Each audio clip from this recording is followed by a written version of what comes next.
नमस्कार विद्यार्थी मित्र हो, सर्वांना नमस्कार. परवाच झालेल्या सहामाही परीक्षेमध्ये भरपूर प्रश्नपत्रिका फार छान काढली होती मुख्याध्यापक संघ कोल्हापूरने. प्रश्नही तसे चॅलेंजेबल क्रिएटिव्ह असे निर्माण केले होते. मुलांनी काही शंका शेअर्स माझ्याबरोबर केले, त्यामुळे आता मला नावं फारशी आठवत नाहीत. संजय चौगुले, साक्षी चौगुले, प्रणव सुतार, सर्व मुलांना धन्यवाद. काही मुलांनी नाव नाही सांगितलं, पण काही सम्स त्यांनी मला हे घ्या असं सजेशन केले. सर्वच सम्स मला सायमल्टेनियसली घ्यायचे होते, पण त्यातले सोपे प्रश्न होते ते नको बोर व्हायला. म्हणलं की जेवढे चॅलेंजेबल्स प्रश्न होते की जिथं क्रिएटिव्हिटी होती, जिथं सृजनशीलता जरासं आहे, ते प्रश्न आपण घेतोय. काही मुलांनी हे प्रश्न पाठवलेला आहे बघा मला. तो प्रश्न कसा आहे बघा की हे सॉल्व करा म्हणून. सोपे प्रश्न होते पण समजून सांगा वगैरे वगैरे असे रिक्वेस्ट मुलांची आहे. ठीक आहे, मग कसा क्वेश्चन दिसतो बघा इथं. हां, Find the length of side and perimeter of the equilateral triangle whose height is 2√3 centimeter. Find the length of side and perimeter of equilateral triangle whose height is 2√3 centimeter.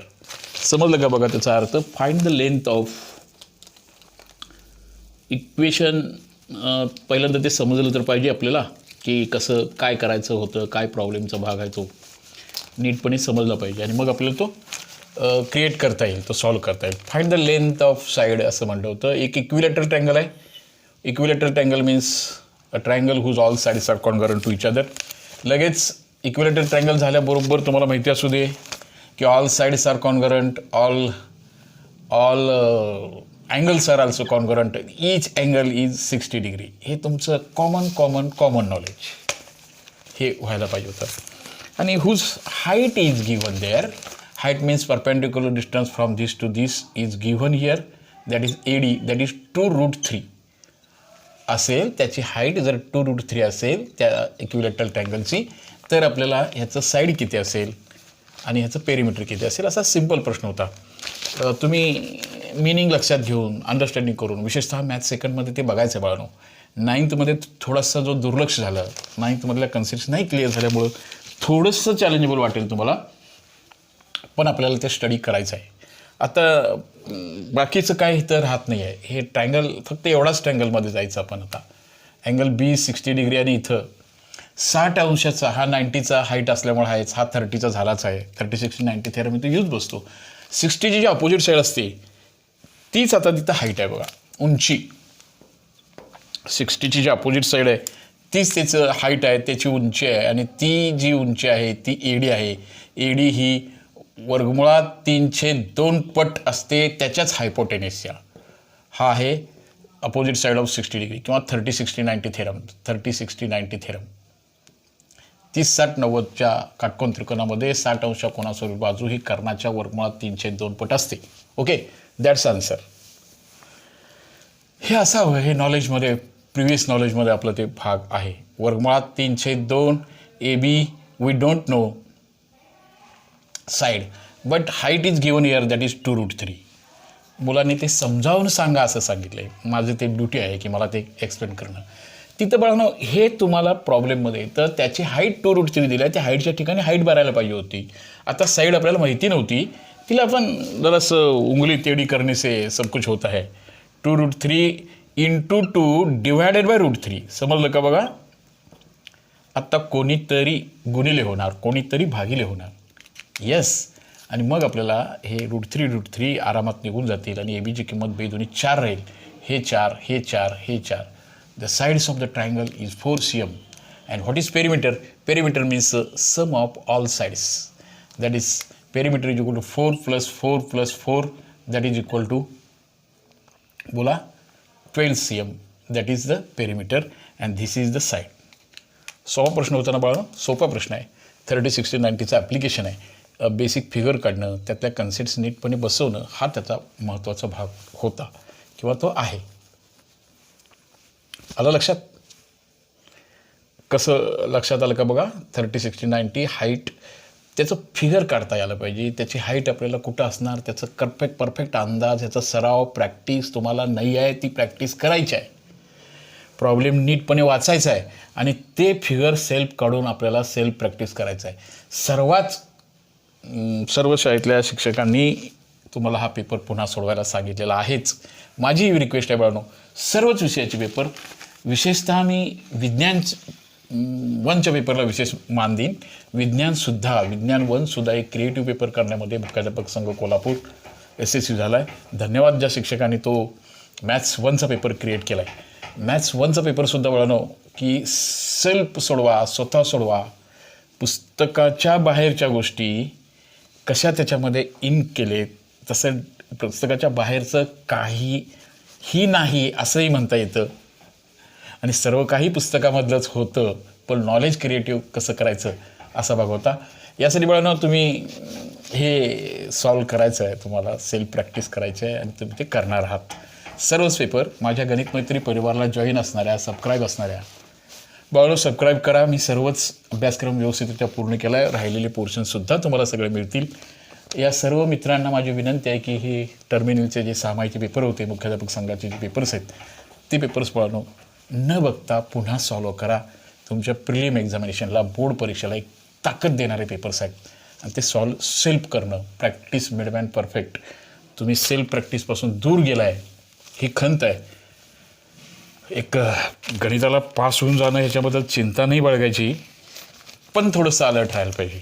विशेषतः मॅथमॅटिक्स ह्या विषयामध्ये आपल्याला ते थोडंसं अलर्टपणा, थोडंसं मी अभ्यास करतो आहे आणि म्हणून पास झालो हा आनंद स्वतःला घेता यायला पाहिजे, स्वतः त्या बाबतीमध्ये असायला पाहिजे. आणखीन बऱ्याच मुलांना हाही प्रश्न जरासा समजावून सांगा असा भाग होता. ठीक आहे, घेऊया आपण त्याला. पण in triangle ABCD is parallel to the BC. Area of triangle ADA is equal to area of quadrilateral DBCE. Twice area of triangle ADE is equal to area of that quadrilateral. Then prove that BC is equal to √3 times DE असं विचारलं आहे. बघा बरं कसं आहे, figure काढून दिला. In triangle ABC, एक ट्रायंगल ABC आहे.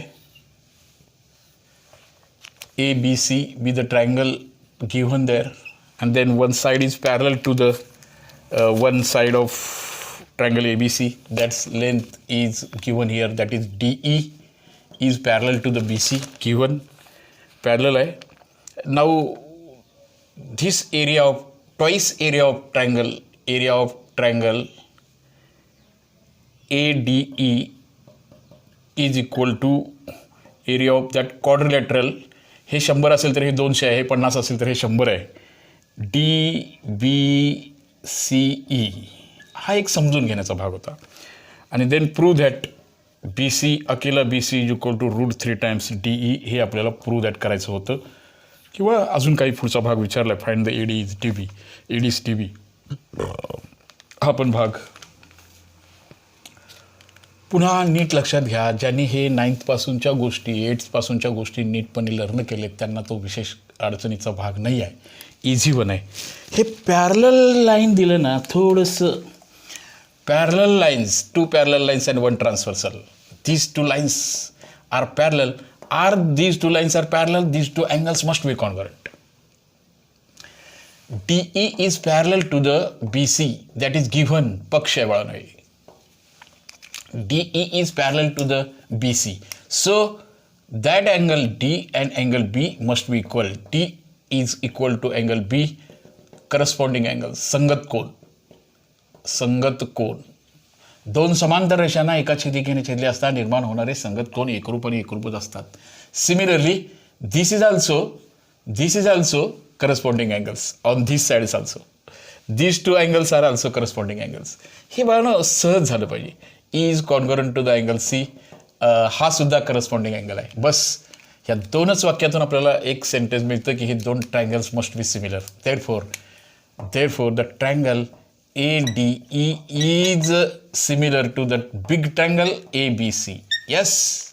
Okay. कोको कसोटीचा वापर करून बाय द AA टेस्ट. कोको कसोटीनुसार हे 2 त्रिकोण नक्की समरूप असतात. आणि 1.5 मध्ये बाळांनो असा एक आपण भाग शिकला. 2 समरूप त्रिकोणांच्या क्षेत्रफळाचं गुणोत्तर त्यांच्या संगत बाजूच्या वर्गाच्या प्रमाणात असतंच. 2 समरूप त्रिकोणाच्या क्षेत्रफळाचं गुणोत्तर हे त्यांच्या संगत बाजूच्या वर्गाच्या प्रमाणात असतं.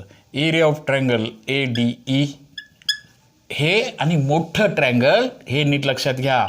ABC इज इक्वल टू ह्याची संगत बाजू घेऊया. कुठली घेतो मी? असे घेऊ. ठीक आहे. ह्याची DE घेतो. BC इज BC घ्यायला सांगितलं का? बरं ठीक आहे. DE आणि BC पाहिजे का? ठीक आहे. DE अपॉन BC असेल इथं. हे उत्तरामध्ये हे दोघे पाहिजे. कुठलं पण चालतं. AD ह्याचा वर्ग असणार आहे.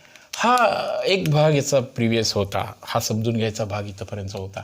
आता थोडंसं गिवन इन्फॉर्मेशन चांगल्या रीतीनं जर आपण रीड केलं असेल, ह्या क्षेत्रफळाच्या पेक्षा हे दुप्पट आहे. बघा ह्या क्षेत्रफळाच्या दुप्पट हे आहे. आता इथं गंमत अशी होती, हे महत्त्वाचं होतं. ADचं क्षेत्रफळ x घेऊया बाळांनो. x what is area of triangle ABC. ABC is equal to sum of this two होणार. बघा ABCचं ह्या त्रिकोणाचं x आहे, ह्या चौकोनाचं 2x आहे, संपूर्ण त्रिकोणाचं होणार आहे. ही खरी गंमत होती आणि इथं त्या आन्सरचं की होतं. That is answer. T upon BC bracket square. x get cancel. Okay.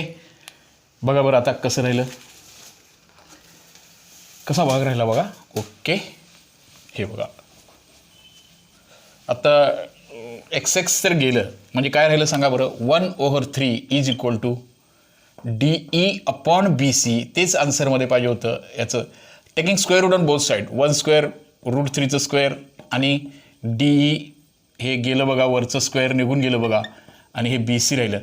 Do product BC is equal to √3 times DE. That is our answer. That is we required that. जेव्हा ह्या गणिताकडे तुम्ही आनंदानं बघाल, ह्या सगळ्या गोष्टी आनंदानं स्वीकाराल, तेव्हा हे मॅथ्स सोपंच आहे. नाहीतर मग डोकेदुखी वाटेल. 2 parallel lines corresponding angles congruent, it is similar triangle ratio is side square. Given here that area is x and that is 2x, therefore total area becomes 3x. That is the key of our answer. So we create that √3. म्हणून ते √3 तयार झाले. √3 येण्यासाठी हा total area हा 3x होणार आहे. या गोष्टीकडे तुमचं विशेष लक्ष असायला पाहिजे. Yes, we have completed our answer. Now further part of that problem is given here. त्याच्या पुढच्या भागामध्ये काय विचारले बघा त्यांनी. त्याच्या पुढच्या भागामध्ये असं विचारले, एक प्रश्न, अजून एक नव्यानं प्रश्न क्रिएट केला आहे तिथं. What is find the ratio of AB upon DE. हेच रेशो AB अपॉन DEचं रेशो किती असेल. आता ह्याचा जो रेशो असणार ना AB अपॉन DE म्हणजे BC अपॉन DE, त्यांना काय पाहिजे AB अपॉन AD पाहिजे. ह्याचा रेशो आला √3 अपॉन 1. लक्षात आलं का बघा हे. आणि हाच रेशो कोणा इतका असणार आहे.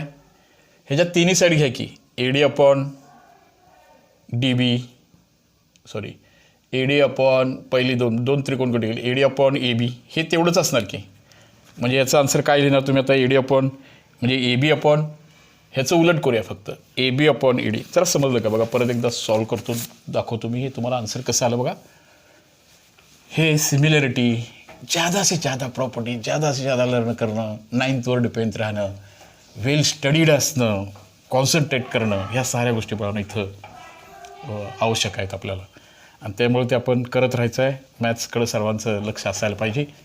आता आपण काय क्रिएट केलं बघा. BC इज इक्वल टू हे असं आलं बघा. BC अपॉन, त्यांना काय पाहिजे बघूया आता. कोणाचं रेशो पाहिजे बघा. ABCD किती असेल असा प्रश्न आहे. ABCD हा किती असेल. हे दोन ट्रँगल सिमिलर असल्यामुळं ABCD हे कुठलं ट्रँगल बघा बरं. हां, ABCD. मग आता हा जो ट्रँगल AB आहे ना, इथं काय आलं बघा आपल्याला.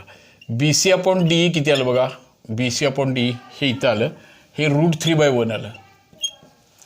आणि हे जे ट्रँगल्स होते ना ABC हा similar to the triangle ADE होय ना. मग ह्याच्या सगळ्याच बाजू सारख्या असणार की. AB अपॉन DE तेवढंच कुठलं असणार सांगा. BC upon DE, AB upon AD, sorry पहिली दोन अक्षरं AD, BC अपॉन DE आणि मग AC अपॉन AE हे सगळे सारखे असणार. पण BC अपॉन DEचं किंमत किती दिली बघा ना. किती आलं बघा की. BC अपॉन DEची किंमत आलं हे बघा √3/1. Therefore all ratio is √3/1. त्रिकोणाच्या समरूप त्रिकोणाच्या बाजूचं जे प्रमाण राहील ते सगळीकडे सारखं राहील. ह्याचं रेशो ही √3/1 आहे. म्हणजे ह्याचं पण √3/1, ह्याचं पण √3/1. असं एक सिम्पल सोल्युशन त्याचं आपल्याकडे येणार आहे. Simply we have to solve that example in this way. Okay बघा ना, असा हा भाग इझी वनमध्ये सॉल्व करायचा होता. 10वीच्या सर्व मित्रांना पुन्हा एकदा सांगतोय, ज्या बाळाने अजूनही गणित मैत्री चॅनल सबस्क्राईब केलं नाही त्यांनी सबस्क्राईब करून घ्या. 700 सबस्क्रायबर्स आपले झालेत. 1000 सबस्क्रायबर झाल्यानंतर आपण डायरेक्ट डिस्कस करू शकणार आहोत. अजूनही मित्रांनी सबस्क्राईब केलं नाही त्या मित्रांना विनंती आहे, सबस्क्राईब करा. ज्यांनी सबस्क्राईब केलं आहे त्यांना सांगतो की पुढचे सर्व लेसन्स, सर्व टॉपिक्स, सर्व एक्झरसाईज बाळांनो आपण व्यवस्थितरित्या तुमच्यासाठी सॉल्व केलेत. मोबाईलचा दुरुपयोग न करता पप्पा मम्मींना आपण मुलगा शिकतोय, मुलगी शिकते आहे, गणित शिकते आहे ह्या विश्वास दिल्याशिवाय ते तुम्हाला वापरू देणार नाहीत. तो विश्वास निर्माण करण्याचं जबाबदारी बाळांनो तुमची आहे. विशेषतः जर तुम्ही वही पेन घेऊन जर हे अटेंड करत बसला असाल तर तुम्हाला मदत होईल, आणि नाही तुम्ही ते करणार नसाल तर मात्र तुम्हाला मोबाईल वापरण्याला बंदी ही निश्चितपणे येईल. तसं नको करू. ओके,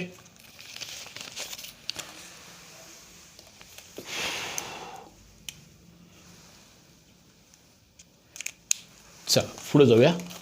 कोणते प्रॉब्लेम सॉल्व करायचे बघा आता. याचबरोबर असा एक प्रश्न इथं होता, तोही मुलांना काही पाहिजे, तोही आपण सॉल्व करणार आहोत. एक प्रश्न कसा आहे बघा इथं. हां, in a isosceles triangle length of the congruent side is 13 and base is 10 cm.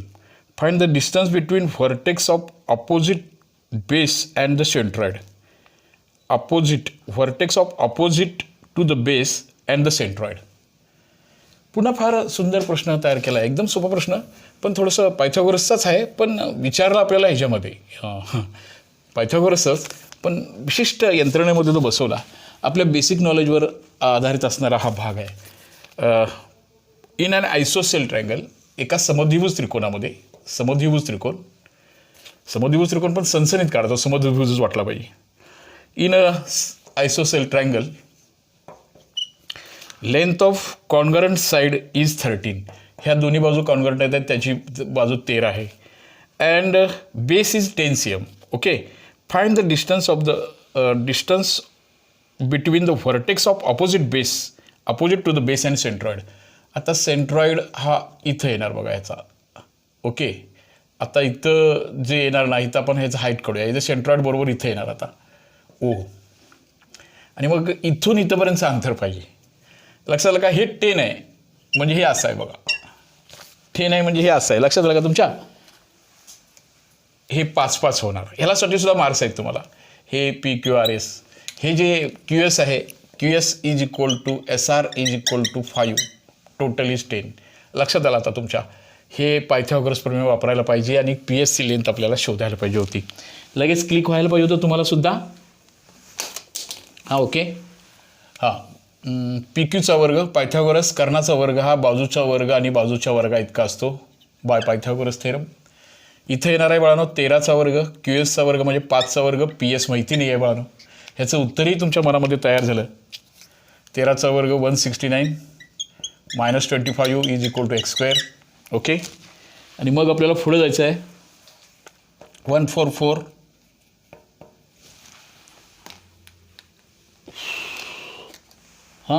that's answer is 144 is equal to x². therefore x must be equal to 12. हे PS 12 आलं. तर 12चं सेंट्रॉइडपासून इथं हे जर रेशो आहे तो 2:1 आहे. त्यामुळे 12चे आपल्याला 4, 4, 4 असे 3 भाग होतात. 2 भाग एका बाजूला आणि 1 भाग एका बाजूला. म्हणजे हे राहणार आहे 2 असं 1, म्हणजे हे 8/4, कारण टोटल आहे 12.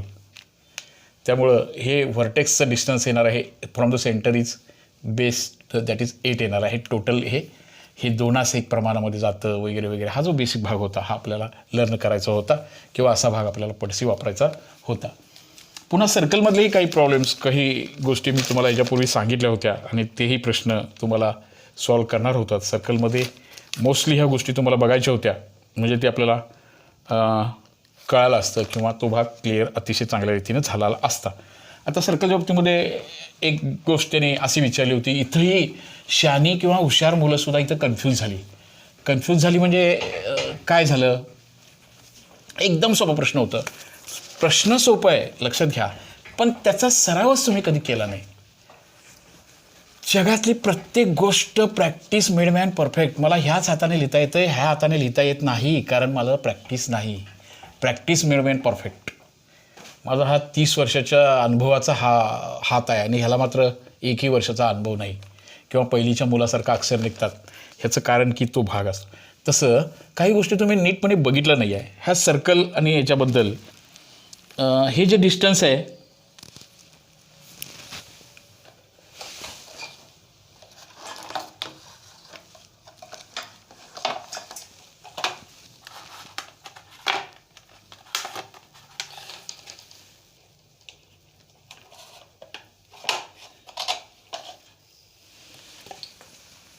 सर्कल आणि टँजंट हा जो भाग तुम्हाला आहे, हे सर्कल आहे आणि हे त्याचं टँजंट आहे. रेडियस परपेंडिक्युलर टू टँजंट हा भाग आहे. आता ह्याच्या बाबतीमध्ये तुम्हाला नेमका भाग काय क्लिअर असायला पाहिजे होता. सर्कल आणि टँजंटच्या बाबतीमध्ये हे सर्कल आहे आणि हे त्याची टँजंट आहे. आता हे असणार आहे, ही रेडियस असणार आहे. परत ह्याचं सेंटीमीटर, ह्याचं 9 सेंटीमीटर आहे. ह्याचं सर्कलचं जे रेडियस आहे ते 9 सेंटीमीटर आहे. मग 8 सेंटीमीटरचा पॉईंट कुठं असणार आहे? तो सर्कलच्या आत येणार का बाहेर येणार आहे? किंवा 15 सेंटीमीटरचा जो पॉईंट असणार आहे तो कुठं येणार आहे सांगा बरं? हा पॉईंट हा सर्कलच्या बाहेरमध्ये आहे. हे आता तुम्हाला जो ब्लॅकबोर्ड दिसतोय, जे 3 भाग झाले. एक सर्कलचा इंटेरियर भाग आहे, सर्कलचा हा सर्कम्फरन्स आहे आणि एक्सटेरियर भाग आहे. म्हणजे रेडियस इतक्या डिस्टन्सचा प्रत्येक बिंदू हा सर्कलच्या आतमध्ये येणार आहे, सर्कलवरती येणार आहे. रेडियस इतका डिस्टन्स, रेडियसपेक्षा कमी असेल तर तो आत येणार आहे आणि रेडियसपेक्षा बाहेर असेल तर तो 2 येणार आहे. हा भाग होता इथं. आता याच्यावर आधारित काही प्रश्न इथं क्रिएट झाले होते. आता उदाहरणार्थ कसे प्रश्न आहेत बघा बरं. कसे प्रश्न आहेत? सर्कल हा कॉमन सेन्सचा भाग होता, तुमच्या स्टडी पॅटर्नमध्ये सहज येऊन जायला पाहिजे होता. आता काय होतं इथं, पण तरीसुद्धा शहाण्या मुलांना सुद्धा ते कळता आले नाही. Find the radius of the circle. Radius of the circle is 9 cm. Then what is OP? ह्या सर्कलचं रेडियस आहे 9 cm. तर OP किती असेल? हीच ती radius which is perpendicular to the tangent. Tangent perpendicular radius, that is radius is given here 9 cm. Therefore OP must be equal to 9 cm. Why? Radius perpendicular to the tangent. हा भाग होता.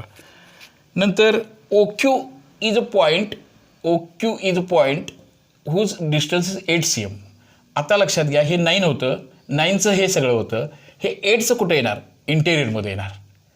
Therefore Q lies in interior part of the circle, वर्तुळाच्या आतमध्ये येणार. आणखीन एक भाग असा होता, OR इज 15 cm. आता O पासून P जो बिंदू आहे, हे तुमचं प्रॅक्टिकली तुम्हाला जमलं पाहिजे. हे जे डिस्टन्स आहे इथं, हे रेडियस इतकं असणार. हे 9 सेंटीमीटर. 8 सेंटीमीटरचा बिंदू हा वर्तुळाच्या आतमध्ये येणार. आता 15 सेंटीमीटरवरचा एक बिंदू घ्यायला सांगितलं त्याने, 15 सेंटीमीटरवरचा. आता 15 डिस्टन्स घेतो मी इथं. हे बघा, हे 9 आहे. ही जी लाईन आहे ना, ही अशी आहे. आणि आता मी हे 9 आहे, हे माझं 9 वरचा सर्कम्फरन्सवरती येणार, वर्तुळाच्या परिघावरती येणार. 8 वरचा हा वर्तुळाच्या आत येणार. आणि 15 सेंटीमीटरचे बिंदू हे बघा, मी एक 15 सेंटीमीटरचं सगळं वर्तुळ काढायला लागलो असं 15 सेंटीमीटर डिस्टन्स घेऊन. तर ह्या लाईनमध्ये इथं जो R येणार तो पण 15 वर आहे आणि इथं जो R येणार तो पण 15 वरती आहे. लक्षात घ्या. मग ह्या टँजंटवरती ह्या आरचे इथं पण R येणार आणि इथं पण R येणार. How many locations on that line. हे सगळं सर्कल मी कंप्लीट केलं समजा 15 सेंटीमीटरचं, तर ह्या रेषेवरती त्याच्यात 2 जागा येणार आहेत. या बाजूला एक आणि या बाजूला एक. How many locations? There are 2 locations for the R which are at a distance 15 centimetre. मग याची गंमत तुम्हाला फार वेगळ्या पद्धतीनं सॉल्व करायला लागणार होती. मग हे किती? पुन्हा पायथागोरस. हे 3, 4 आणि 5 त्रिक 15, 3 त्रिक 9, 3 चौक 12 येणार. हे 12 येणार. हे काय काढायला सांगितलं नव्हतं तुम्हाला. हे 24 डिस्टन्स आलं असतं. हे 24चं नव्हतं. How many locations for the R असं विचारलं होतं. एकदम सोपा, क्रिएटिव्ह, सृजनशील, मुलांना आनंद देणारा प्रश्न होता. पण तरीसुद्धा चांगल्या मुलांना त्याचं मिनिंग लक्षात नाही आल्यामुळं, त्या प्रकारच्या गणिताचे सराव नसल्यामुळं तुम्हाला ते नीटपणे सॉल्व करता आलं नाही. बाळांनो, तसं नाही करायचं. आपल्याला ते नीटपणे समजून घ्यायचं आहे, नीटपणे सॉल्व करायचं आहे. ओके. असेच काही सम्स घेऊन आपण पुन्हा भेटूया. पुन्हा काही वेगळे सम्स घेऊन आपण निश्चितपणे सॉल्व करत राहूया. काही वेगळे सम्स असतील तर जरूर सांगा. अशा काही गोष्टी आपण पडशी करत राहूया. तर आता एकच सम परत असा आहे बघा. इथं यासाठी पण अशा काही गोष्टी सर्कल्समधल्या रेडी ठेवा. मी हे सगळं मारून घेतले. ह्या प्रकारचं गणितसुद्धा मी घेतले. आता इथं नाव आहे, इथं काय आहे बघा बरं, NMS, NMS, NNMS. आणि मग हा आर्क दिला आहे त्यांनी. किती दिले बघा, 125. आणि ह्या आर्कचं आहे 37 डिग्री हा आर्क आणि हा आर्क. आणि ह्याचा अँगल काढायला सांगितलं होतं आपल्याला. व्हॉट इज अँगल M असं विचारलं होतं. That angle M means NMS, किंवा तुम्ही NMS is equal to half of ह्या सर्कलचा जो कॉमन पॉईंट आहे ह्या अँगलचा, तो बाहेर आल्या वर्तुळाच्या, म्हणून ह्या आर्कचं डिफरन्स करायचं आहे.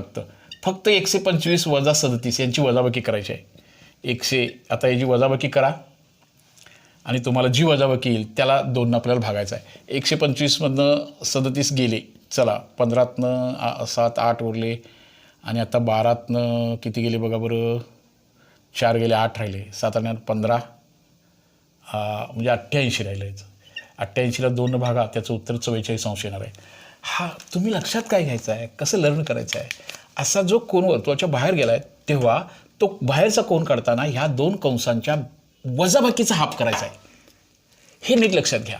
आणि समजा 2 आर्कसाठी आत आले तर आता हे 2 आर्काने ह्याच्यातला अँगल काढत असताना ह्या 2 आर्कचं ॲडिशन करायचं आहे बाळनो. ॲडिशन करायचं आहे आणि त्याचं निम्म करायचं आहे.